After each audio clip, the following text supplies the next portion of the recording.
Hi, and welcome back to the Shane Plays review series of the DC Comics Rebirth titles. As a reminder, I'm doing all of the Rebirth one-shots and then all of the Rebirth-related number ones for the ongoing series, just to cover the bases. So I hope you're enjoying this, all three of you that are watching. Just kidding, there's a few more than that watching this, but it's definitely not as popular as some of my other series that I do or other videos. However, I committed to doing it all the way to the end, and if even one person out there is getting some benefit from it, cool. So I'm going to keep going until all of the number ones are done and one shots are done, and all that, just to cover all the bases. So, and it's fun to me to do these videos because I do so much video game and game related stuff. It's nice to do some comic book content too. So anyway, to kick things off, we've got All-Star Batman Rebirth number one, by the ever popular, I believe is it Scott Snyder? Yeah, and then in this case it's John Romita Jr. doing the pencils and Danny Miki doing the inks and Dean White doing the colors. Okay, so the concept behind this book is it's kind of an anthology. I think it's going to be a series of arcs, one arc after another. Same writer, Scott Snyder, who of course has been doing Batman for several years now, is very popular as a Batman writer, but is no longer, as of Rebirth, writing the ongoing Batman title, and he's also not doing Detective Comics.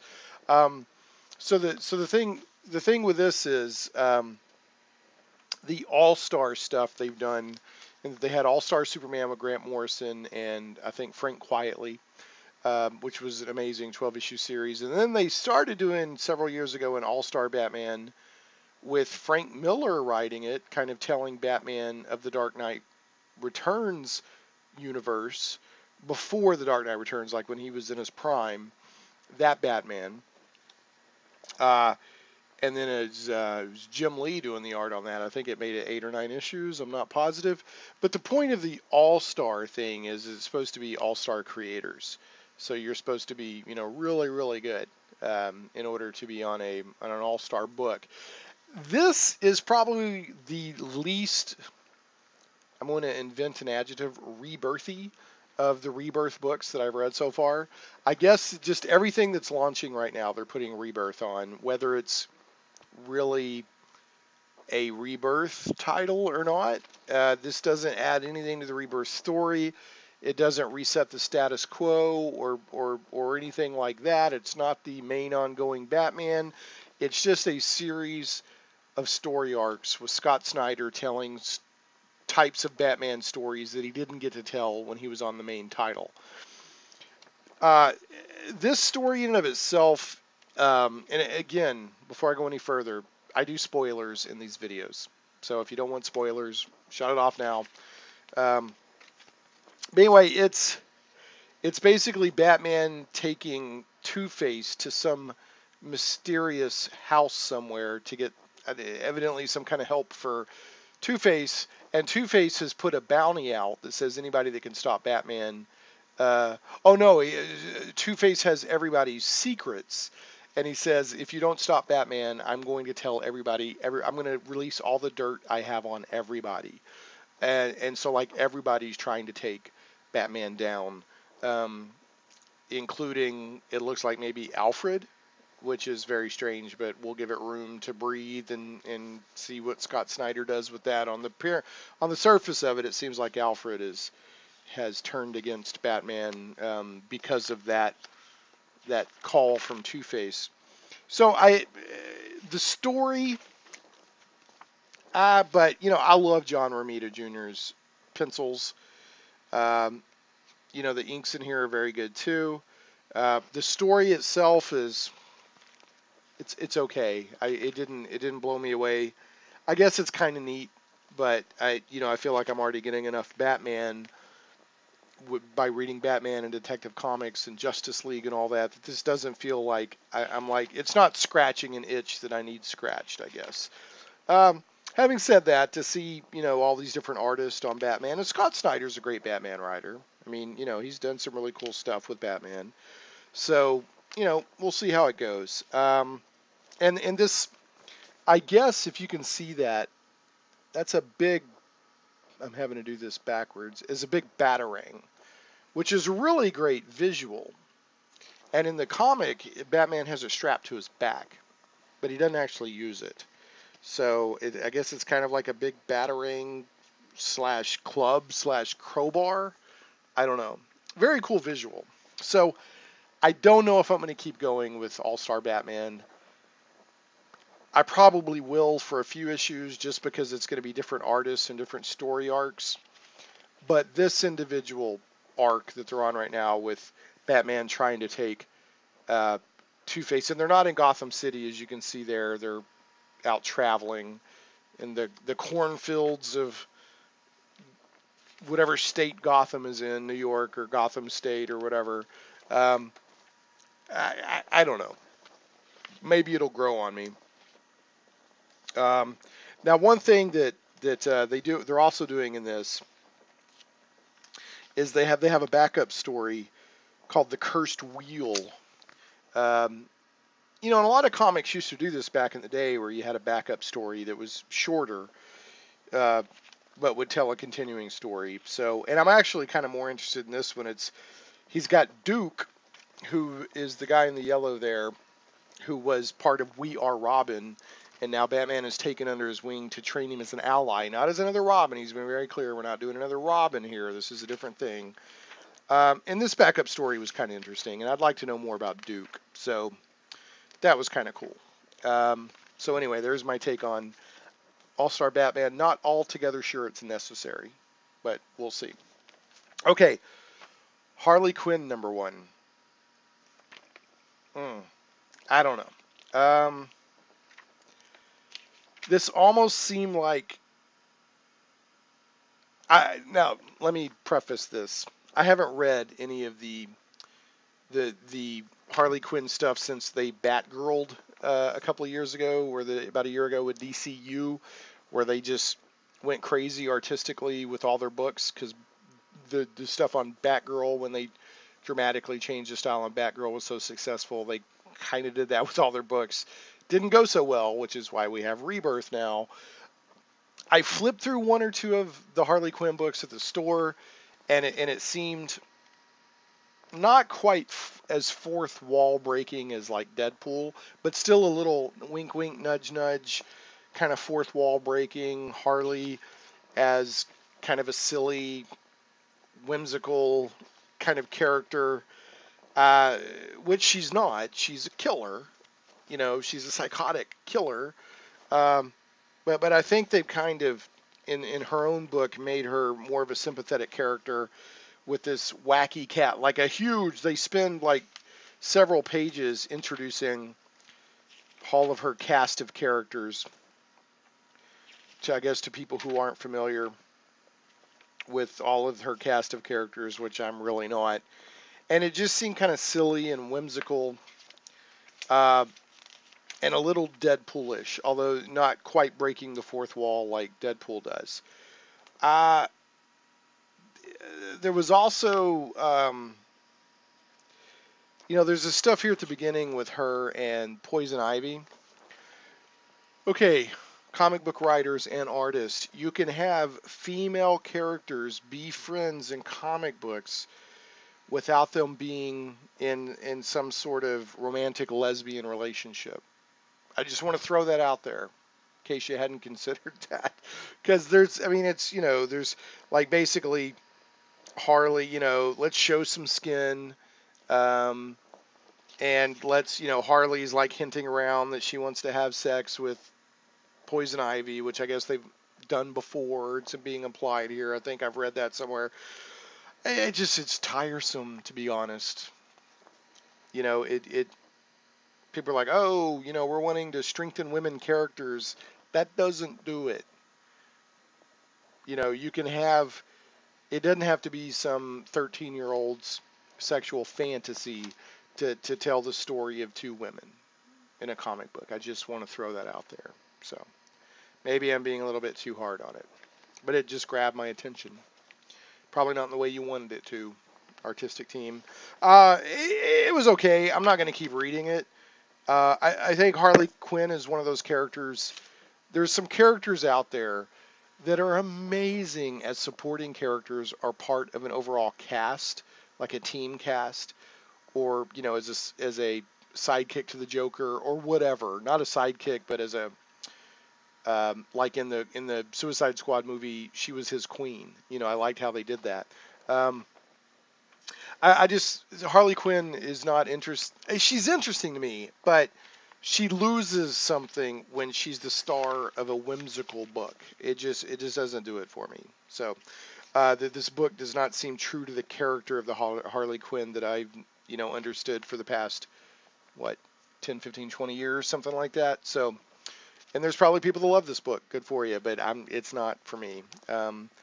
It was an interesting story. There was this thing about eating an alien got processed into hot dogs, and then people ate the hot dogs, and they got turned into um, zombies. And speaking of Deadpool, there's this Deadpool knockoff called Red Tool that wants to hook up with Harley, and I don't know. It was okay. I mean, I was over at a friend's house, and he had 3 or 4 of these laying on the coffee table. I'd pick them up and read them, but I'm probably not going to spend any more money of my own. Now, which also brings us to Suicide Squad Rebirth. This is the one-shot. You can tell by where the logo's at. Here, it's the first of an ongoing series. Here, it's the one-shot.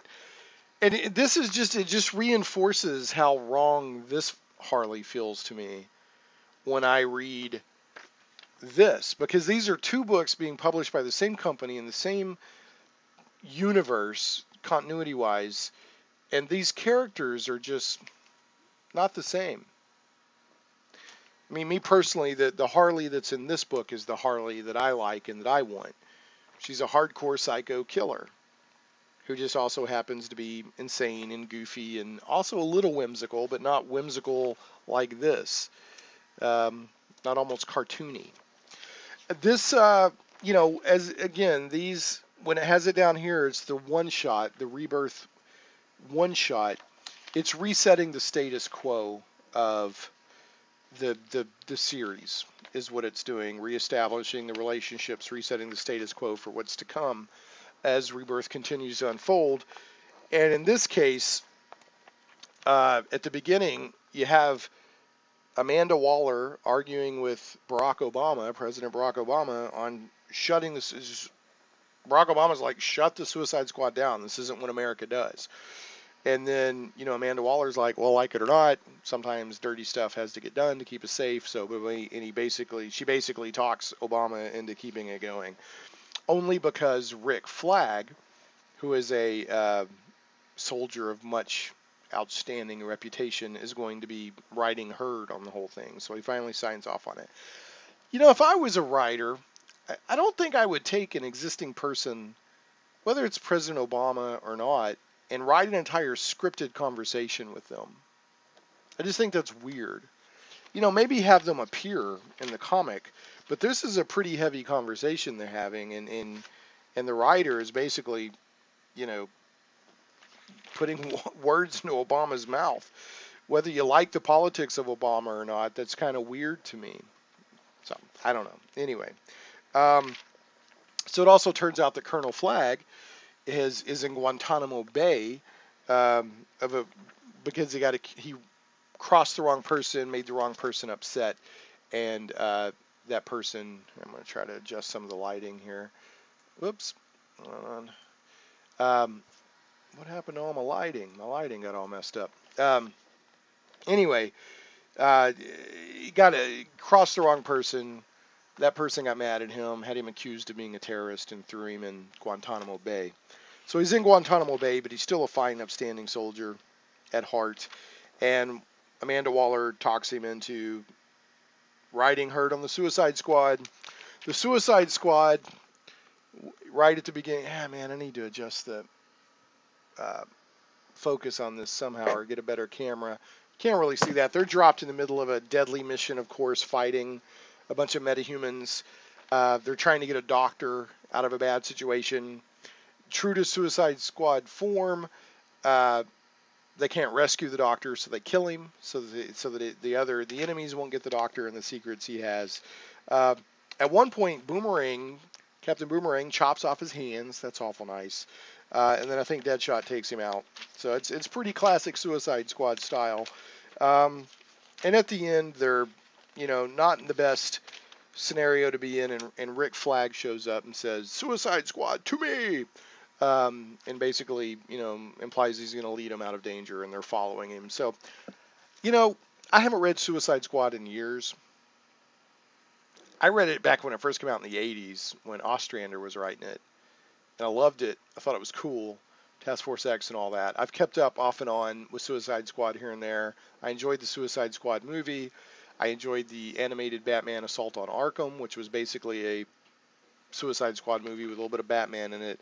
I'm going to keep going with this and see how it goes. I'm not going to keep going with this, okay? But I am going to keep going with this. And on the front there, you got Katana, who doesn't show up in this issue. Killer Croc, who doesn't show up in this issue. Then you got Harley Quinn and Deadshot, who I love. I love Deadshot. So, yeah, I liked the art in here. I liked the story. It felt like Suicide Squad. I like the whole concept behind Suicide Squad. Amanda Waller, as much as I hate her, is a great character. So yeah, I think I'm gonna stick with Suicide Squad. Now, continuing the anti-hero path, we have Red Hood and the Outlaws. Number one. Now in the one shot, this is the number one of the continuing series, but in the one shot, basically, you thought he was a bad guy, but then it turned out he wasn't really a bad guy. He was trying to kind of do better, not kill people, but he's trying to make it look like he's doing bad things so that he can gain the trust of the underworld and do things that Batman can't. Which also is kind of the same thing that Nightwing's doing right now with the Court of Owls and the Parliament of Owls and all that, but that's a whole other thing. I'm not keeping up with Nightwing, but I am going to keep up with Red Hood for a while. This is a pretty good issue. Talks about him, kind of going deeper into things, trying to get himself into Black Mask's gang, doing, crazy stuff to get the attention of Black Mask and get, earn Black Mask's respect so that he can be part of the, work in the Gotham underworld. One thing about this story that I thought was, and comic books, you got to have willing suspension of disbelief. I get that, okay? None of it's real. But there was a scene where Black Mask is like, kill these people and prove your loyalty to me. And Jason Todd's like, no, I'm not going to kill them because, that's dumb. Why, because Black Mask was asking him to kill some of Black Mask's own gang because they had messed up. He's like, that's dumb.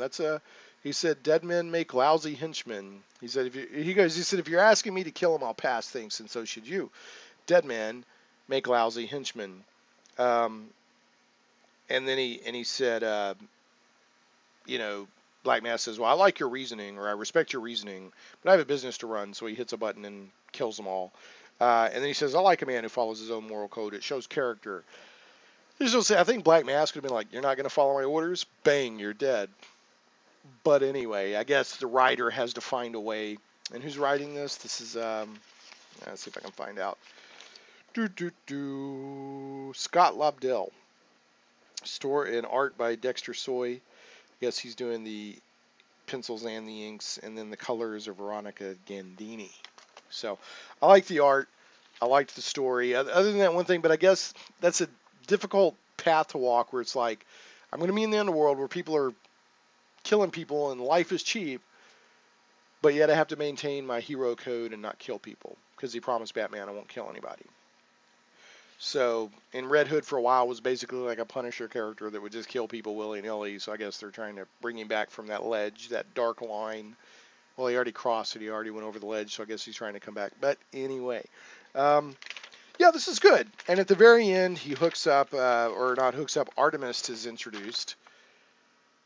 Looks like he's about to have to fight her, and they keep showing on the covers, they keep showing Red Hood, Jason Todd, they keep showing Artemis, and they keep showing Bizarro. We haven't seen Bizarro yet, but I guess he's coming. Because that's the second cover that I've seen Artemis and Bizarro on. And Artemis has now showed up in the book. All right, Deathstroke. A real anti-hero. Deathstroke is basically the guy that Jason Todd is pretending to be. A stone cold killer, assassin, whatever. This was an interesting story, and again, this is the Rebirth one-shot. So I'm still going to read the number one when it comes out, because that's what I've committed to doing. but I don't think I'm going to keep up with it after that. It's an interesting story, but he's not a hero. He is an anti-hero. He's killing people. He's doing it for money. You know, there's nothing sympathetic here about him. I'm just looking, it's just not interesting to me. And I guess, it shows a little bit about him. I guess it flashes back to when he was a father and how he treats his boys on a hunting trip, or a camping trip. That's a little bit interesting, but I don't know. Something pretty drastic would have to happen in, like I said, this is the one shot in the number one to keep me wanting to read this. I think Deadshot's a good villain, interesting character, but I just don't want to read his exploits month after month after month.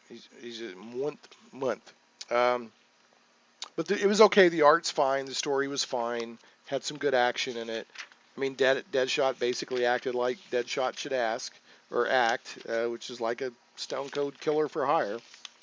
And it does show, this is kind of interesting, an old clock king who's like dying from cancer or something. I don't know if you can say, man, I got to get a better camera. Anyway, Deathstroke, okay, thanks. Green Lantern and the Hal Jordan Corps.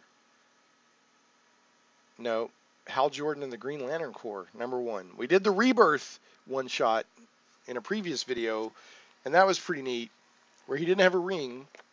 There's no more Green Lanterns that he knows of. There's no more Guardians, but he used this prototype device before rings came along that was like a gauntlet with a backpack powering it. That was basically like a ring, and he used it to forge his own ring, and that was kind of cool.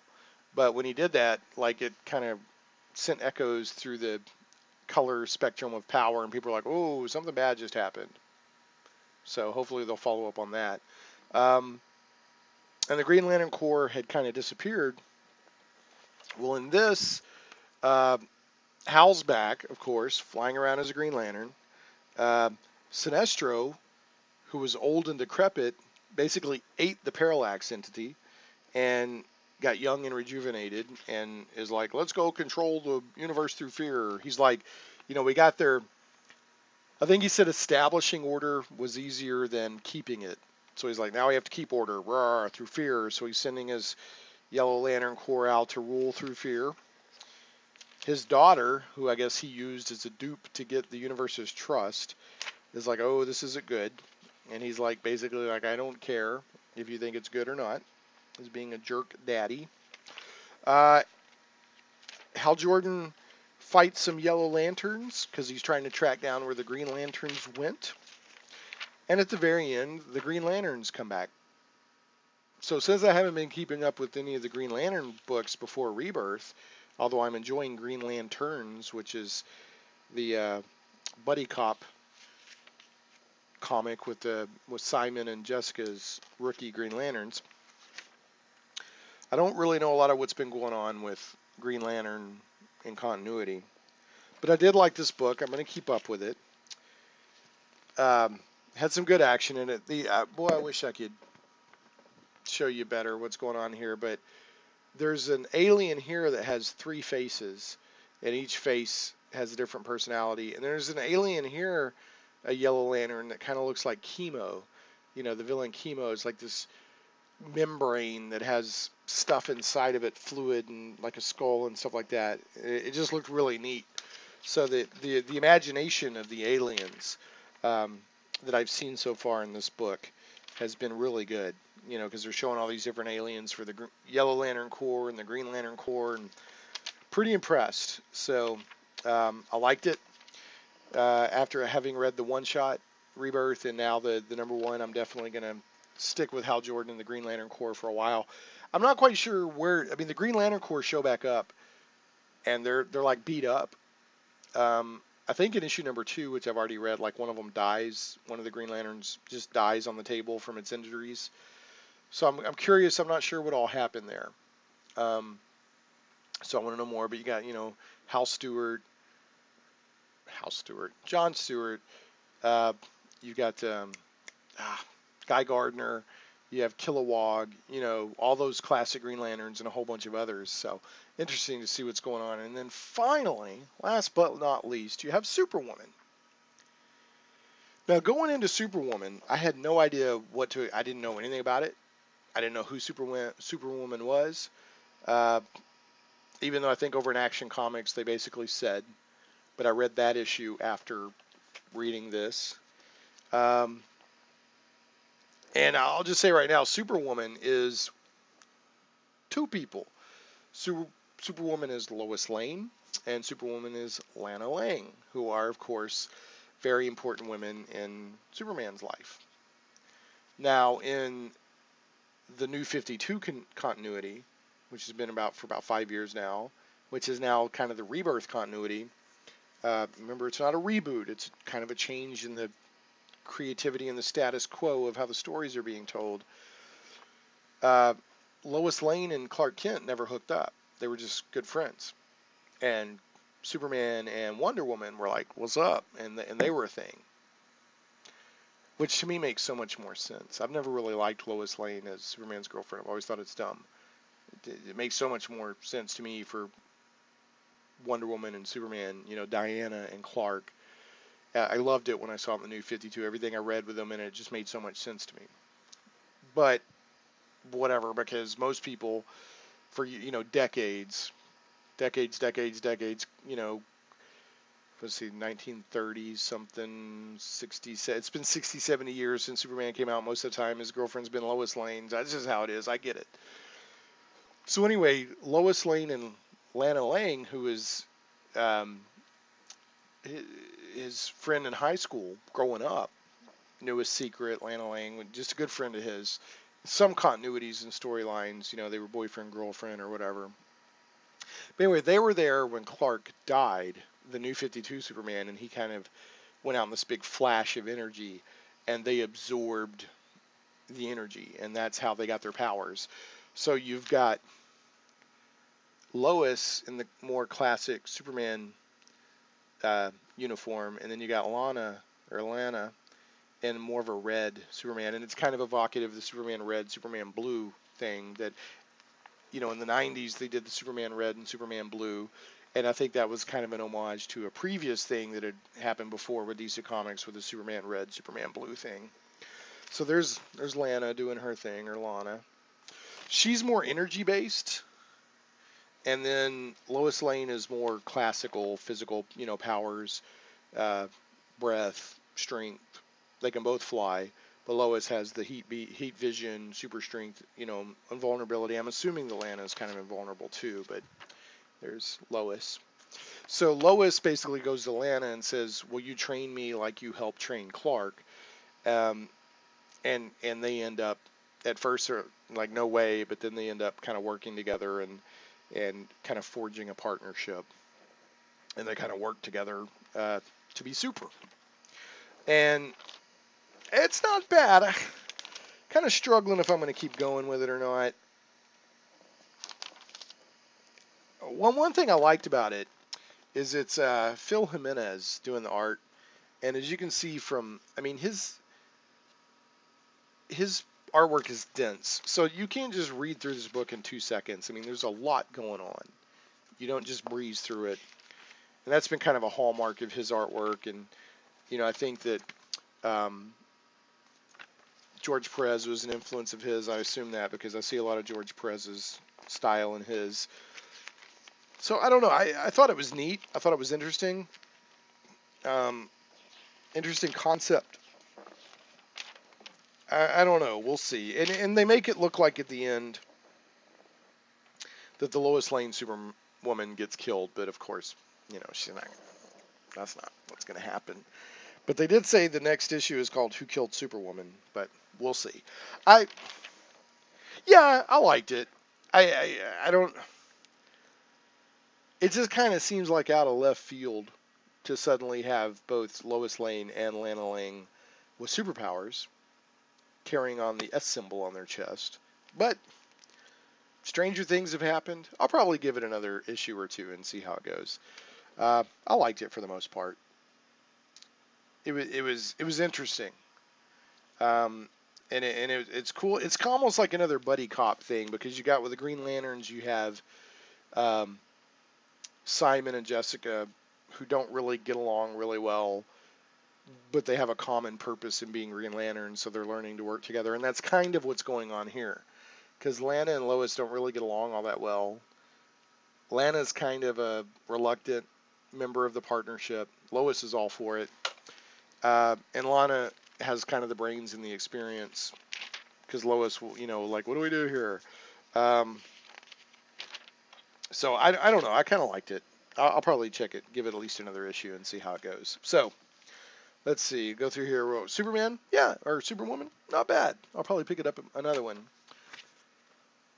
Hal Jordan and the Green Lantern Corps? Yeah, I'm going to give it a couple more issues.